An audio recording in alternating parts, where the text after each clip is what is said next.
the Sports Betting Network. The numbers told the story, they always do.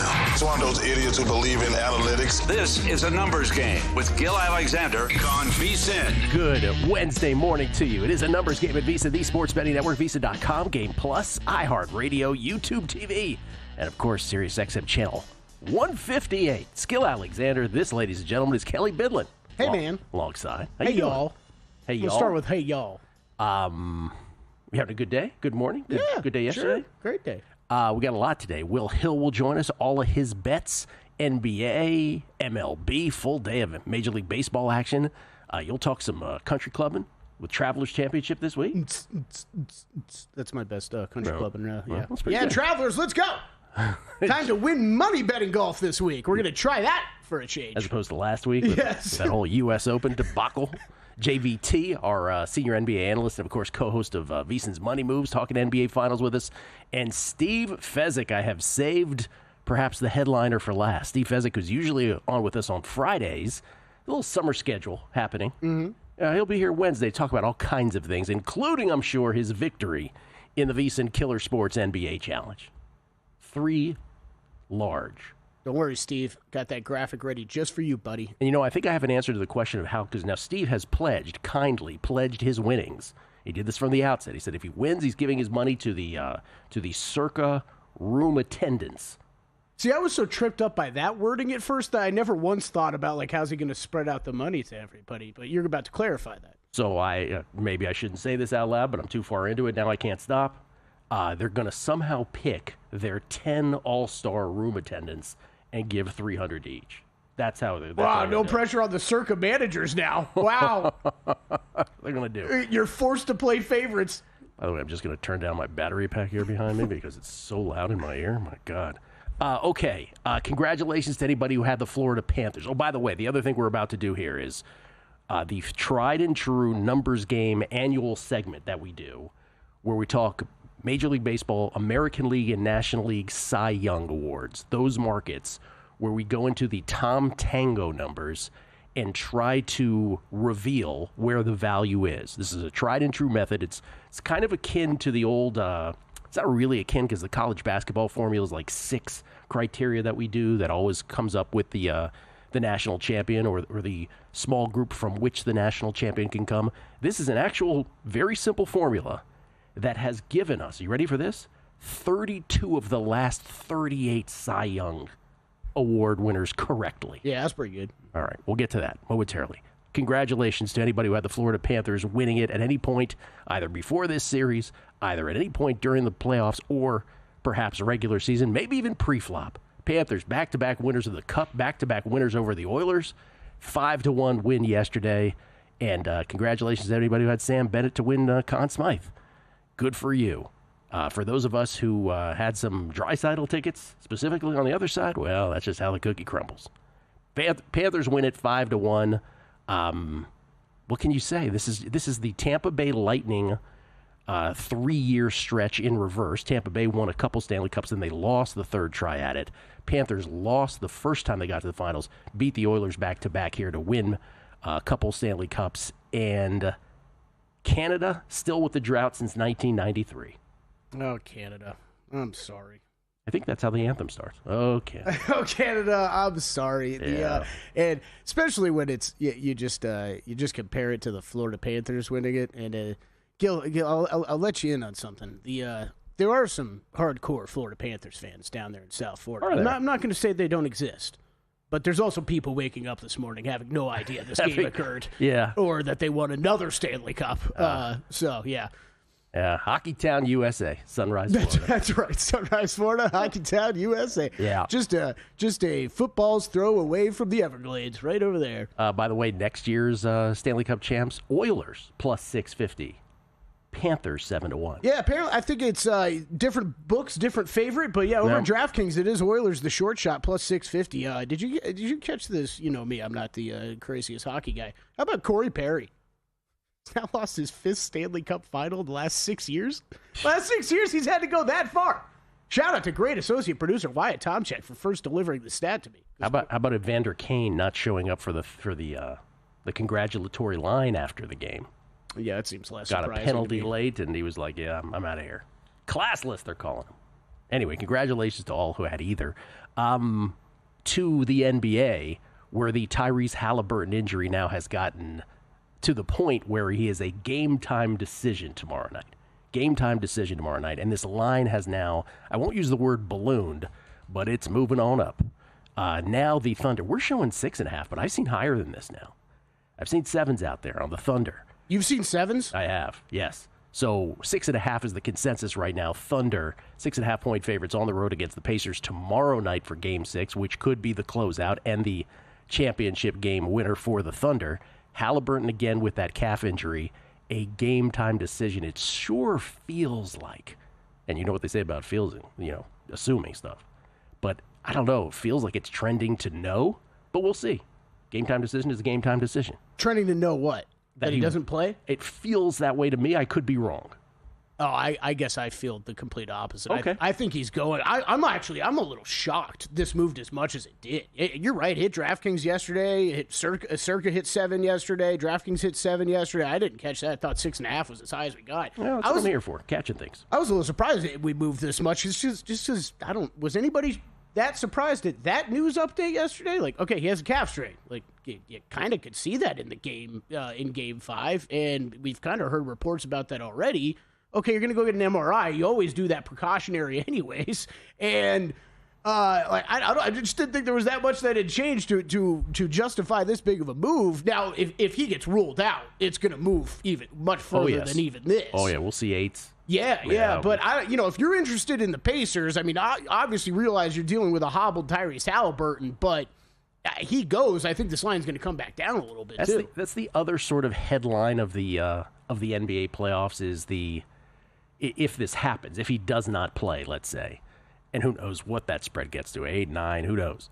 That would be the other headline, where as great as the NBA playoffs, for as many unbelievably dramatic comebacks as we've had, also that injuries stain the playoffs. It's every single year. You've got to be one of the best and the healthiest team, and that's who wins the NBA Finals every single year. Like that's just what happens. It's I don't know. It would be a shame, though. It would be a shame for how incredible this Pacers run has been and how incredible especially Tyrese Halliburton has been if they don't even get a shot with him. I totally believe this was – I think there were some reports of this going around yesterday. If this was regular season or first round of the playoffs, I don't think we're seeing Tyrese Halliburton there's no way at all. playing. But finals on the line, I'm guessing he does and you know what else an MRI doesn't reveal, by the way?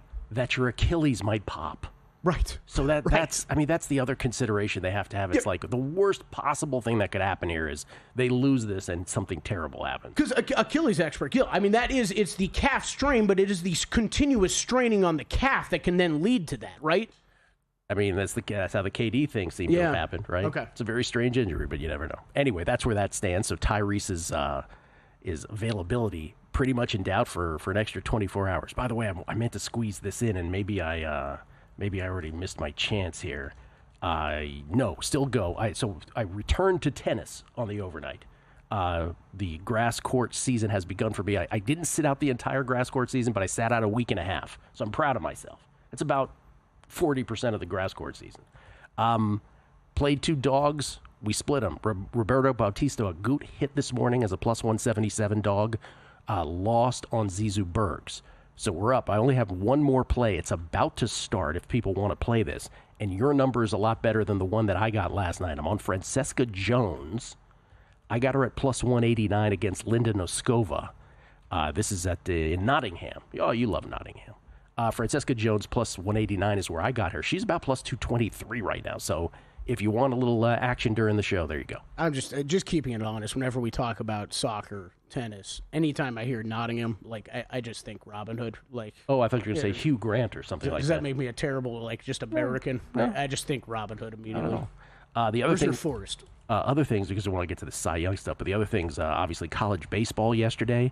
The situation has cleared up tremendously. We had a couple games yesterday where, we had 2.5 games yesterday, right? Because LSU closed out UCLA in the rain-suspended game. So LSU moved along. That knocked out that knocked out, or didn't knock out, but put UCLA then in the loser bracket, if you will, with Arkansas. Arkansas, which has just come off that amazing pitching performance from Gage. A hit-by-pitch shy of a perfect game. He ends up with a no-hitter. Did Arkansas against Murray State. And 18 strikeouts? Is that what it was? I think it was 19, wasn't it? I might be wrong. Up there, yeah. Might be wrong. But then Arkansas played UCLA, so UCLA had to play a second game yesterday, and they lose to Arkansas. And so now LSU, which beat UCLA, LSU and Arkansas, the two SEC teams that came to Omaha, LSU won the first game. They play again today. If LSU beats Arkansas, Arkansas's done. If Arkansas beats LSU, they got to play a third game to determine who gets the best of three finals. And that's bracket 2. Bracket 1, Louisville beat Oregon State yesterday, so Coastal Carolina's taking on Louisville today. If Coastal wins that game, Louisville is out, but if Louisville wins, Coastal and Louisville have to play a rubber match game as well. Both of those would be tomorrow, right? The rubber match games, if necessary, tomorrow. Okay. Yeah, I was trying to line that up for when we'd be talking college baseball this week. The only other thing of note besides baseball, which we'll get to here momentarily, did you see the Caitlin Clark thing yesterday? Yeah, I did. Poked in the eye, shoved by JC, forgetting her last name now, and then shoved by Marina Mabry to the ground. They don't throw out Mabry, and so later in the game, Sophie Cunningham decides to play, I'm gonna protect my girl, and she throws Mabry down to the court, and the announcers correctly, all over it, Debbie Antonelli all over it, just saying, I blame this squarely on the referees. Yep. On the officials. Got to set the tone early, right? Good job, WNBA. Some more good press for you. We'll come back. Cy Young, Tom Tango, AL Cy, NL Cy, Formula, tried and true, next.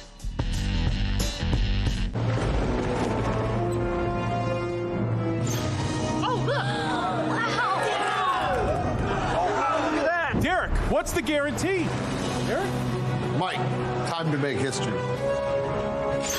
Players in Circa Million make 5 picks against the spread each week with quarterly and full season payouts. Circa Survivor entries choose one team each week with no point spread. The last one standing wins it all. We have $21 million on the line. Are you in? Visit circasports.com for details. So, Paulie, have you had a chance to read the VSiN Daily yet? Yeah.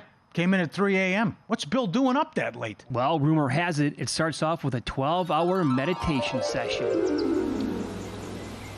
Then he just pours himself over film and live TV, really focusing and taking it all in. Bill's in with the biggest insiders, talking trade secrets, strategies, the whole nine, absorbing the info. And then and only then can the writing process begin.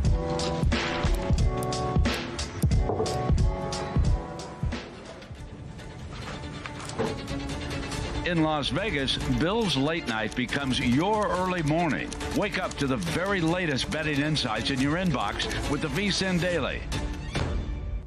Sign up for free at vsin.com/newsletter. Coming up on the next edition of Follow the Money, does Florida close it out? We'll recap Game 6 of the Stanley Cup Final and all the props. David Sampson will join the show. His thoughts on the latest with the Knicks and the Red Sox, and if we'll have a season in MLB in 2 years. Mike Palm will join the show with You Cannot Be Serious. Matt Humans with golf picks and NBA as well. Follow the Money weekdays, 4 to 7 Eastern on VSiN, the Sports Betting Network, now Sirius XM Channel 158.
VSiN, the Sports Betting Network. So, Kelly, when you upset me later, if you upset me, I'm going to poke you in the eye like they do in the WNBA.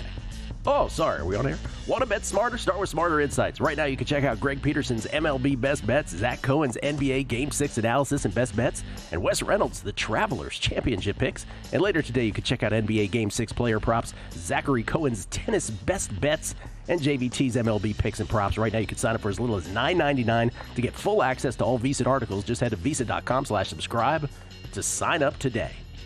I say that only because didn't, Dejanay Carrington, didn't she poke or scratch Caitlin in the eye last year? Oh, I can't keep up with all of these. Oh, it's big in poking of the eye history. We're just saying off the air.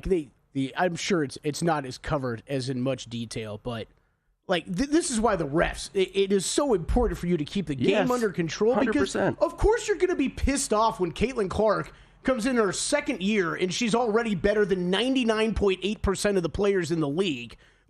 She's going to get fouled hard. Well, she's going to get fouled hard, but she's not going to get poked in the eye. No, she's not. But, these people get embarrassed and stuff gets out of control. People are the worst. Did you see that game over the weekend when she just went logo three times in a row? It was like, screw you guys, I'm better. Screw you guys, I'm better. Screw you guys, I'm better. Yeah, but Brianna Stewart handled it correctly, just laughing about it and stuff, right? Okay. Yeah, because she's also really good. Well, okay. What's the Wishnab's line? Human beings. Worst invention ever. All right, Tom Tango's Cy Young formula. Tom Tango, for those who don't know, is a sabermetrician. What we love about this is we hear from Tom himself after we do this every year. Mm-hmm. Tom is a sabermetrician. For those who nerd out on baseball, among other things, he invented fielding independent pitching, FIP, which I used so many years ago when betting on baseball. Now everybody uses it in handicapping. And he also invented the run expectancy matrix. So, again, Kelly, runners on first and third, bottom of the sixth, 2 outs, whatever it is, run expectancy matrix. Actually, it doesn't have anything to do with the inning. But anyway, what you should expect run-wise based on situation. So he's just a tremendous guy when it comes to sabermetrics in baseball. And one of the other things that he sort of identified was how we can sort of predict what voters like when it comes to the Cy Young, what they tend to emphasize when voting on Cy Young. So let's not, because every year we get one or two people are like, no, this is not what this does. Let's be clear again, okay? Because most people get this. Tango is not telling you who he believes should be Cy Young. He's not telling you who you should bet on to be Cy Young or who should be the Cy Young or anything like that. He is simply telling you this is a formula that has matched what voters ended up voting for the eventual Cy Young winner, what he has at the end of the baseball season, right? So right now, we're obviously not quite to the halfway mark, but it is a worthwhile exercise to look at what he has the rankings as right now, just to see where your bets might fall, juxtaposed against what odds are currently. So let me just give you his street cred again on this. The last 19 years, so that's 38 Cy Youngs, Kelly, American League and National League. He has nailed 32 of those 38. 32 of those 38. What's that? Boop, boop, boop, boop, boop. Was that 84%? 84.21% is what it is. Okay. And if you look at this graphic right here, who's that dude on the left, by the way? If you look at this graphic, the only times that he has missed out on this, the 6 times in the last 19 years, so 6 out of 38, 5 of those 6 he had as his second place Cy Young eventual award winner. The only time he finished anything more, less than first or second, Corbin Burns in 2021, he had as the 4th choice in the National League. Corbin Burns ends up winning the NL Cy Young. He had him as 4th. Gosh, I remember us discussing that. Doesn't feel that long ago. Here's his very simple formula. Innings pitched divided by 2, minus earned runs, plus strikeouts divided by 10, plus wins. Now, you don't have to commit that to memory, right? I'm sorry I didn't warn you there was going to be math on the show today. A little algebra. But that's all. That's all. So when I, 2 years ago, let me just point at myself, prattled on about all of Spencer Strider's amazing advanced stats and how he should win the Cy Young. Now, that was before he had a few blow-ups that, completely ejected him from that discussion. It doesn't really matter. All the things that we tend to, as baseball hardos, K percentage and fielding independent, Tom's sabermetric, none of that stuff really seems to matter to voters. Proof is in the pudding. So what does that mean for this year at this moment? Again, these 32 out of 38 is what he has at the end of the season. But we can shine some light on where value is now by looking at what his points currently stack up as vis-a-vis the betting market. So let's go to the American League, shall we? Let's do the American League first. Right now, in the betting market, Tarek Skubal, minus 260. Tarek Skubal of the Detroit Tigers is minus 260 to win the American League Cy Young. After that, you have Hunter Brown of the Astros at 8-1, Max Fried of the Yankees at 9-1, Garrett Crochet of the Red Sox 10-1. Then you have Jacob deGrom at 13-1, followed by the Royals' Chris Bubich at 40-1. According to Tango's current rankings, though, Fried with 45.5 points, don't worry about the point system, but it's based on that formula I just gave. Fried is first at 45.5. Hunter Brown is second, followed by Skubal just outside of Brown in third, Crochet fourth, Bubich fifth. So, yes, besides DeGrom, the 5 or 6 top guys, right? Not quite the same 5 guys at the top of Tango's at the top of the betting market in the AL, because DeGrom pollutes it a little bit. But the value at this moment is on Max Fried or Hunter Brown, according to these numbers. And now here's where your handicapping comes in. Do you feel the Yankees end up winning the division? Do you think do you think Fried continues to be a great pitcher the rest of the year? Do you think that the Tigers slough off? Do you think Skubal's performance sloughs off, right?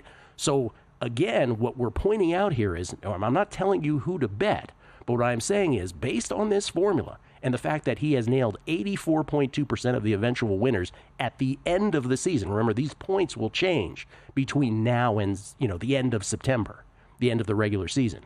But right now, that's where the value appears to be. And by the way, Crochet has a little bit too. Mm-hmm. Yeah, I was just going to ask you, but you talk about Fried and how the Yankees finish. You got the Astros on top of their division right now. Boston, are they? Is the season too much of a concern right now to hop in on Crochet? Yeah, look, Cy Young doesn't necessarily correlate. Like, you could listen. The Major League Baseball is riddled with history of pitchers who are great on terrible teams that end up getting the Cy Young. So it's not necessarily an eliminator. The most famous, perhaps, Steve Carlton winning 27 games for the 60-win Phillies in the late 60s, I believe that was. Don't hold me to the year. So it doesn't completely take you out of the mix. But all I'm saying here is, at this point, Fried and Brown look pretty juicy in the American League, even though, like Skubal, by the way, the 3 guys at the bottom there, Skubal, Crochet, and Bubich, all in action today.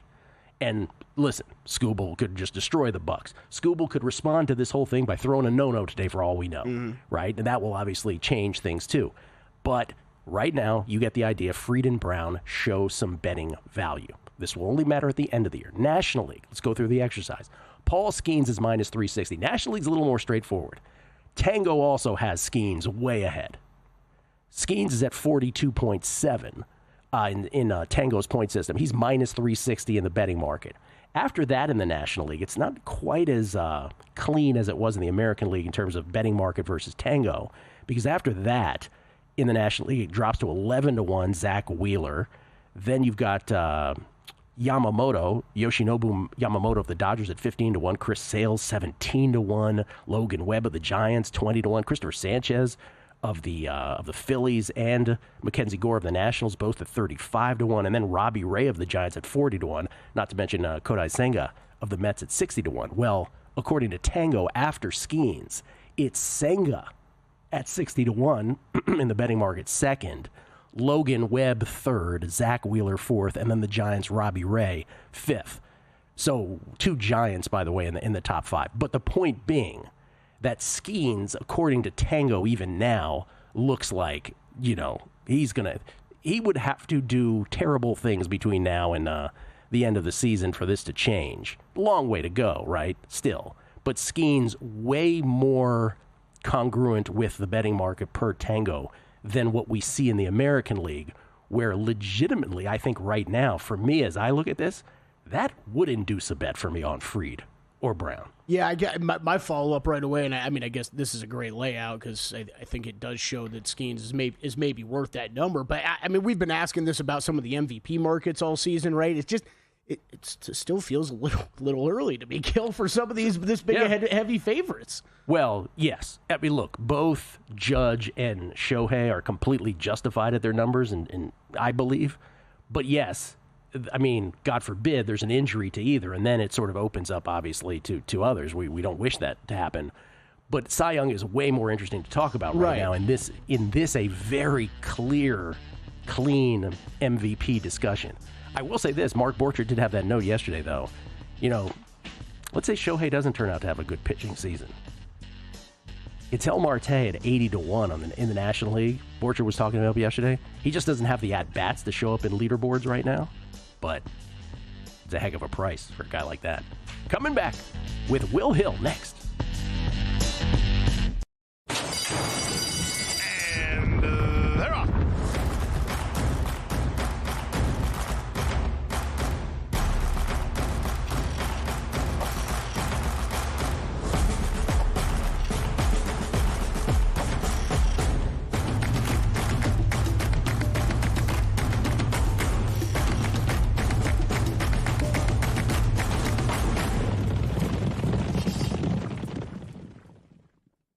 Right now, you can get an entire year of VSiN Pro for just $1.99. Plus, we'll throw in a free pre-order of VSiN's own Josh Applebaum's new book, The NFL Sharp Betting Playbook. That's 12 months of expert picks, exclusive betting splits, and access to the upcoming NFL betting guide. Applebaum's new book is the ultimate resource for bettors looking to understand line movement, spot sharp action, and make smarter, data-driven decisions all season long. Sign up now at VSiN.com/subscribe and use promo code BOOK to get in on this offer and join us on the Sports Betting Network.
This is VSiN, the Sports Betting Network.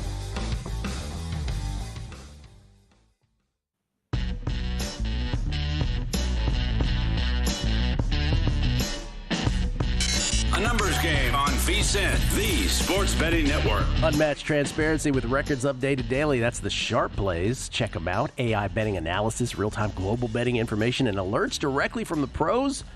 We do invite you to check them out at sharpplays.com. Gil Alexander, we get tweets at Beating the Book. Always appreciate the feedback.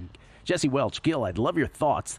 The live June most wins market. I feel that the Astros are a false favorite. Yes, they have 11 wins now, but they have a tougher schedule than most, only have 10 games left. And DK is a dead heat market, so I think there's value here. I think they have a little more than 10 games left. But as I have said numerous times on this, and me with a Tigers pre-flop ticket, I do think the Diamondbacks, despite their loss to the Blue Jays yesterday, I think they're the team in the driver's seat with 10 wins. Just because, again, 9 out of their last 10 against the Rockies, the Marlins, and the White Sox. Let's see here. This is from Brad Sports. Our discussion yesterday said, hey, Gil and Kelly, text Tuesday includes sports movies causing crying. Here's one for sure. Something for Joey, the John Capoletti story. If you haven't seen it, I cannot recommend it enough. Take care, and lots of love from Canada. Thank you. By the way, here are the June MLB most wins update. Thank you for that, Brad Sports. I've heard much about that movie. I've never seen it. I've never seen it either. Yeah. Astros 11-4 after yesterday. Rays, O's, and Sox 10-5 each. And then you have a scrum at 9 wins. There are Tigers right there at the bottom in 11th place, 9-6. Yeah. Let's go, Tigres. Let's go. Pick it up. Los Tigres. Although I guess it could be worse when I see a -1 next to the run differential. Well, I mean, they got 2 more games against the Buccos, and Scooble's going today. So they again, they've got to win those 2, and then it gets a little more difficult. This is from Norman, Vegas. Did we increase sports betting taxes in Louisiana? Is that what we did also? Oh boy, that's for another day. J-Rod, day late, but guessing a lot of us 80s kids had seen Gleaming the Cube countless times. Somehow we got in a discussion of obscure sports movies as well yesterday. Derby Day. Big props to Samo Bomb. Mike Samich for calling his shot on the Conn Smythe before the series. Sam Bennett 38-1. Hashtag pays to listen. Yeah, Bennett had 10 goals going into the Stanley Cup final. He got 5 to get to 15. Good on Samo Bomb. By the way, also a shout out to Jonathan Davis from, let's see, because Jonathan Davis also had apparently some Sam Bennett. Yeah, thanks to Sam Bennett from Uncle Bush. He says, I nailed a 30-1 on Sam Bennett. The only issue is I wish there was a podcast that expresses regret in regards to the amount wagered and in retrospect should have staked a larger amount. If only we had the host of that podcast, and we do right now. It's Will Hill, everybody, the host of the Should Have Bet More podcast, available where you get all your podcasts. Of course, part of the Bear Bets empire over there, Bear Bets podcast from Chris Felique at Fox Sports and the Mega Pod, courtesy of the Progressive Guest Line. How you doing, Will? Gilly, what's going on? Very, what do you say? The best listeners in the game. Very cleverly worded tweet. I appreciated that one. Witty listeners left and right. Yes. Did you didn't have Conn Smythe, did you? Anything there? No, I was listening, and I listen all the time. I heard the Samich one. I think I was listening to you maybe a few days before that, and you were making the point, or somebody wrote in, made the point that if Florida wins, it's wide open. So I took a shot on Verhaeghe. And look, I know Bear liked Marshawn 50. You don't want to get in this mode, because I took a couple guys before the playoffs. So you don't want to get in this mode where you got everybody and you're betting 5, 6, 7 different guys. Yeah. It's sort of like a golf outright. So I didn't take Bennett. Yes, there's some regret. If you rewind to when you're reading the tweet about Samich and giving him credit, you could probably see me visibly wince a little bit, because I remember where I was in my car when he said it, 30-1. I remember your reaction saying, hey, 30-1, you're going to get some people interested in that.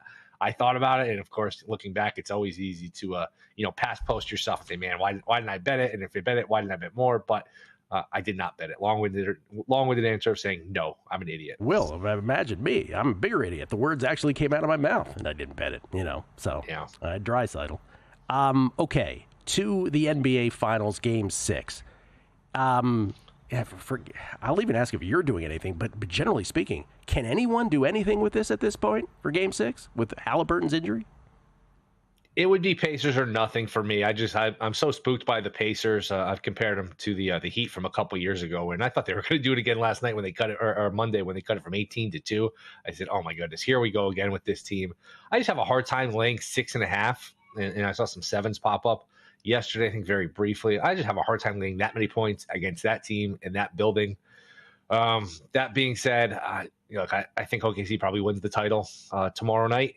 I thought Friday night game 4, the Pacers being up 10 in the fourth quarter, that last 3:20 when they can only score a point, and I'm still trying to figure out how they didn't cover that spread. I thought that was really the series. I thought they blew their opportunity then to win it, because I thought had to be up 3-1. And when you're the lesser team, you can't blow a 10-point lead in the fourth quarter at home. You can't let a game like that get away. So I think OKC wins this. It'd be fun to have a game 7.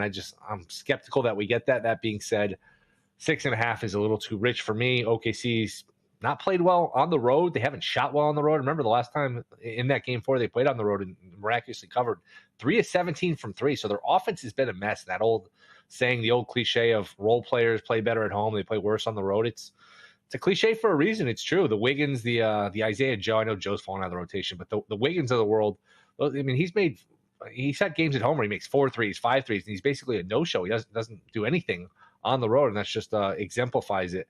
Where these fringe guys just aren't the same on the road. So if I had to take it or lay it, I would take it. Not sure I'm going to. I've noticed in the NBA and doing these live shows a lot, man. Boy, you can get 6.5 before the game, but at some point you're probably going to be able to get 8.5, 9.5, 10.5. I mean, there's just such wild swings in these numbers where you probably can get a better number live. But again, if I had to take it or lay it, I would take it here with the Pacers. Pre-flop total down to 222.5, lowest we've seen, obviously in this finals. By the way, you just mentioned you do live betting shows. Tell us all the betting shows you do here at VSiN, Will. VSiN primetime, Thursdays and Fridays, 7 to 11 Eastern. And then on the weekends, what time is 4 to 7 Eastern, Saturdays and Sundays. So 7 to 11 Thursday and Friday, and then 4 to 7 Friday and Saturday, all Eastern. By the way, this has nothing to do with betting, but I'm always interested in this. So I don't have the Game 5 NBA Finals ratings, but I do have the Friday night Game 4. Bad? 9.41 million people, which is the most watched game of this series. However, still the lowest rated Game 4 in the history of the NBA Finals. Wow. Yeah. That's brutal. I was more outside of the COVID year. I was more interested comparing it to this series, though, because we've just... I go crazy about Friday night games. I think it's so dumb. Just by point of comparison, Caitlin Clark's return on Saturday, where she dropped the 32 points, 2.2 million. Wow. So, like, relatively not that far behind to an NBA Finals Game 4. Right. They can thank their broadcast partner. ESPN does a horrible job promoting these games, discussing. It's all. I mean, we joke about it within the group chat every time. It's halftime. You say it all the time. Whoever's losing needs to step up. Whoever winning is doing great.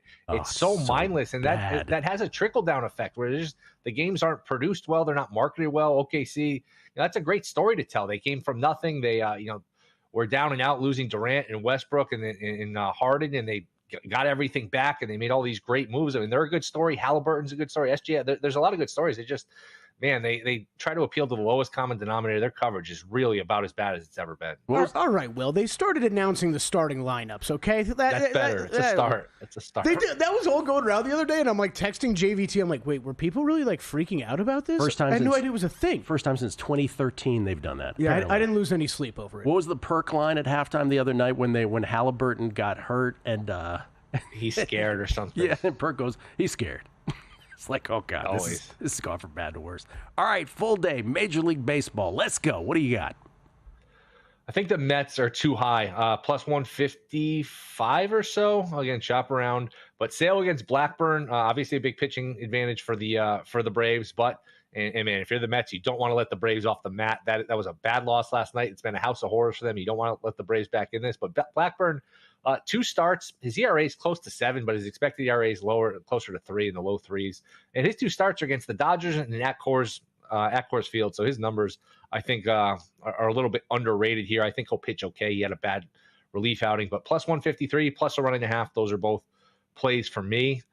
And I know we're running up against it a little bit. I did see, and this may or may not interest you, Gilly, the Giants are 15-1 at FanDuel to win the West. Mm-hmm. They're only 3 back in the loss. You could tell me the Dodgers are the favorite. You could tell me the Dodgers are the best team. All of that's true. The Dodgers are still vulnerable. They are not here just impervious to losing this division. Their starting pitching day to day is really shaky. Every time you look up, they're losing a pitcher.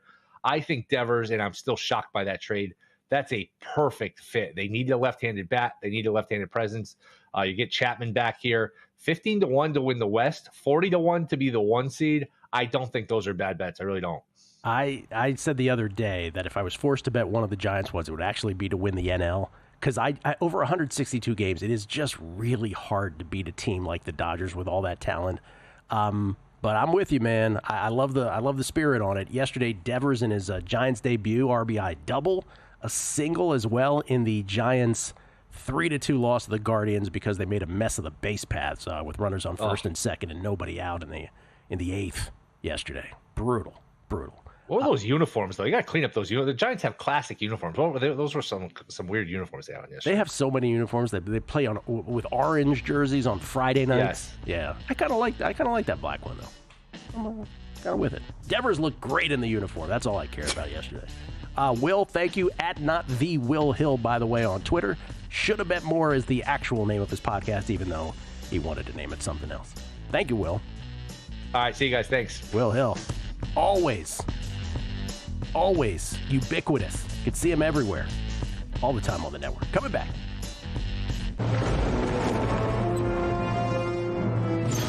Oh, look! Wow! Look at that! Derek, what's the guarantee? Derek? Mike, time to make history. Players in Circa Million make 5 picks against the spread each week with quarterly and full season payouts. Circa Survivor entries choose one team each week with no point spread. The last one standing wins it all. We have $21 million on the line. Are you in? Visit circasports.com for details. Your favorite VSiN shows and personalities are now available to download as podcasts. Catch every hour of our live broadcast with VSiN Best Bets, or find your go-to show and download it directly. Get instant reactions to last night's games, sharp analysis on today's biggest matchups, and everything in between. Whether you're commuting, working out, or just catching up, VSiN lets you take the action with you wherever and whenever you want. Search VSiN on your favorite podcast platform and get in on the action with VSiN, the sports betting network.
Post Game on VSiN, the Sports Betting Network. Take your betting to the whole nother level with First Bet. Sign up now at firstbet.com. That's the number one, stbet.com. Use promo code VSiN200 to score a 20% rebate on all your wagers for the first 60 days up to $200.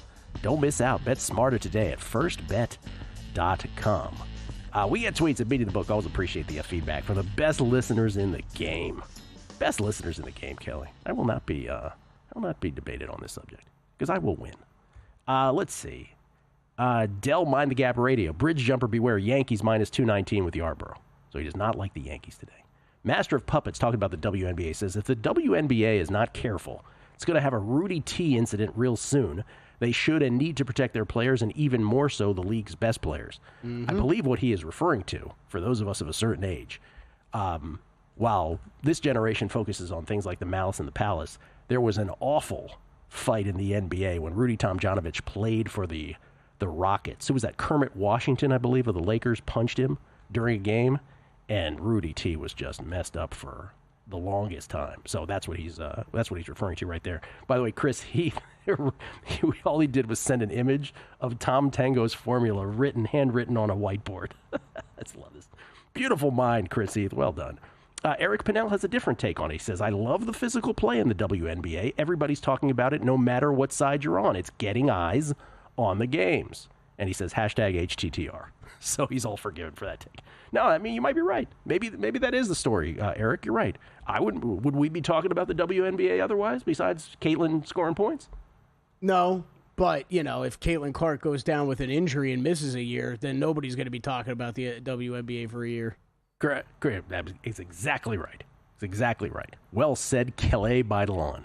Chris Heath also adds, Senga not even listed for Cy Young at BetOnline. Well, the reason for that is because Senga, and I probably should have noted this, hurt his hamstring, so he's out. So they're going to reevaluate in a couple weeks, I think in like 10 days from now. So that's why there's no rush to bet Senga at 60-1 if that was what you were thinking, listening to that segment, the Tango Cy Young segment. Mr. Rothstein, I just got down on Freed Cy Young. Thanks so much for the info. Who do I see for a refund when it loses? Kelly's guy you see for Yeah, that's right. That's me. Yeah. That's Kelly. This is from Off in the Dark. Yes, I did catch you using Drew's ejected this morning. I sure did. Guilty as charged. Ring a bell in my ear, too. Jack in a Prius 2.0. It's a good word to stick in there. Works. Jack in a Prius 2.0. Yo, cashing tickets today. Panthers play perfect hockey and will keep winning cups unless the roster gets shaken up. Zito, best GM in hockey. He got the Panthers at 10-1. When did you bet this? October 7th of last year he bet it. 10-1. Panthers. Matt F. Sports Better X. He says, Jake Hahn. And this is, thank you for doing this because Kelly and I will often forget how many of our guests actually say this on air. He said Jake Hahn also recommended Bennett on May 21st. He was 75-1 at that point. Okay. Yeah, I'm actually glad that got tweeted in because I didn't want to say anything. I would never say anything negative about Mike Somich. Just, I didn't remember his, but I remember Jake Hahn saying it. New Jersey, New York, GV. I'm going to Ron Burgundy through these. It says, regarding your Giants to win the NL lean, as has been said before, if you think a team is going to make the postseason and the pennant odds are north of double digit, it doesn't hurt to play pennant odds at this point because the wild card format makes this thing a relative crapshoot. GV, that is my entire point with that. 162 game schedule, 90 left, let's say roughly. As much as I like the Giants team and I like the Devers acquisition, the Dodgers are built for the long haul. And you're exactly right. The reason that I'm not betting that, but I would bet the pennant is because with Logan Webb, with Robbie Ray, with Birdsong at the top of that rotation, if you get into the playoffs, regardless, as a wild card, that to me is a better bet than trying to beat the Dodgers over 162. Cheap prop bets. The ESPN pregame has become more about Stephen A. and not the game itself. Impossible to watch. What Will was referring to, and I keep saying in the group chat, every time a team is down in any NBA game for the ESPN, here's my imitation of the entire ESPN halftime show. Malika throws it over to Stephen A. Team that is down, fill in name. Team that is down, gotta step it up. Thank you, that's my imitation. PGHPLS cashed Bennett paired with Scheffler at the Memorial for a cool 94-1 payout. Dang, thanks, a numbers game. You're most welcome. There you go. Speaking of golf, ladies and gentlemen, it's time to go country clubbing. Let's do it.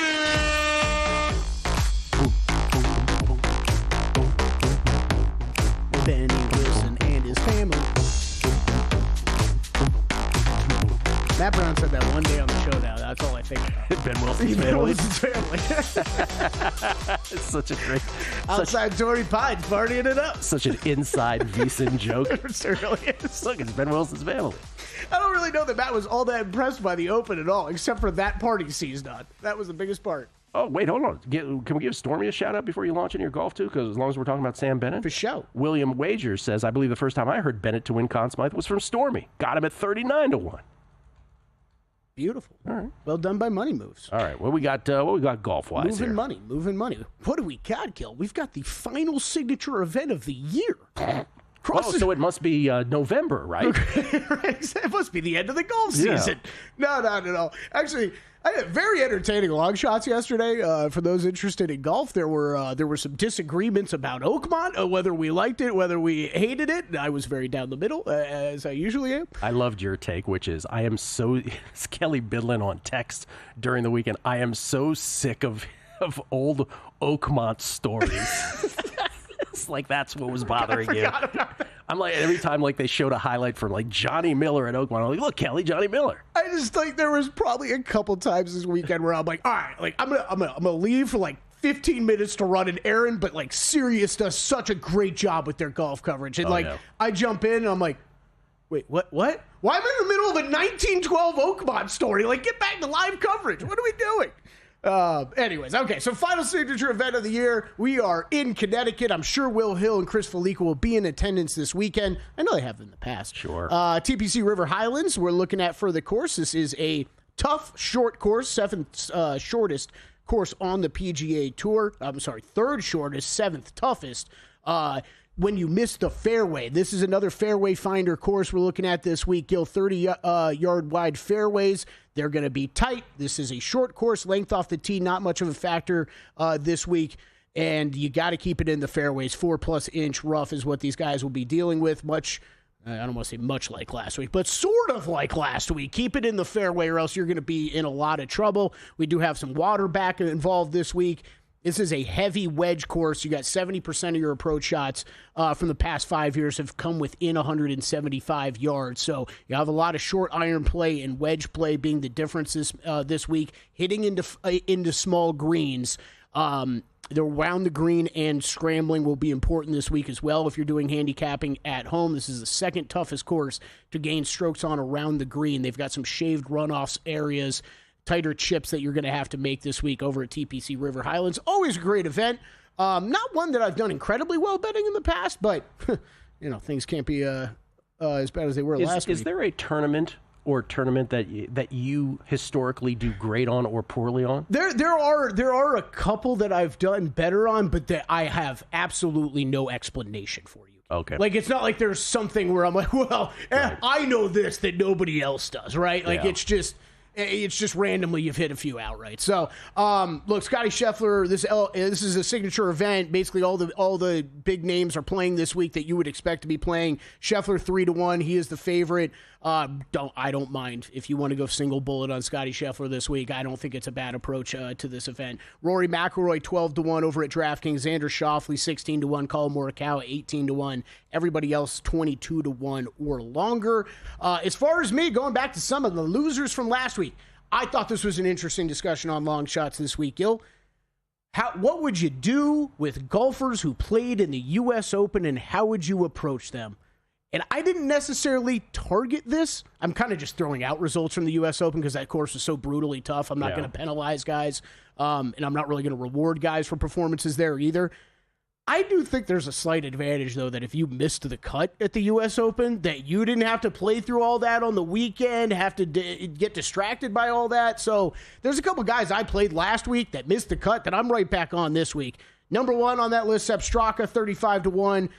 Look, you're looking for fairway finders, quality approach players, quality guys on the putting green and around the green. Sepp Straka checks all those boxes. So I'm on him 35-1. Russell Henley, I really like this week. 40-1 was longer earlier in the week. I'm mad I missed out on that number.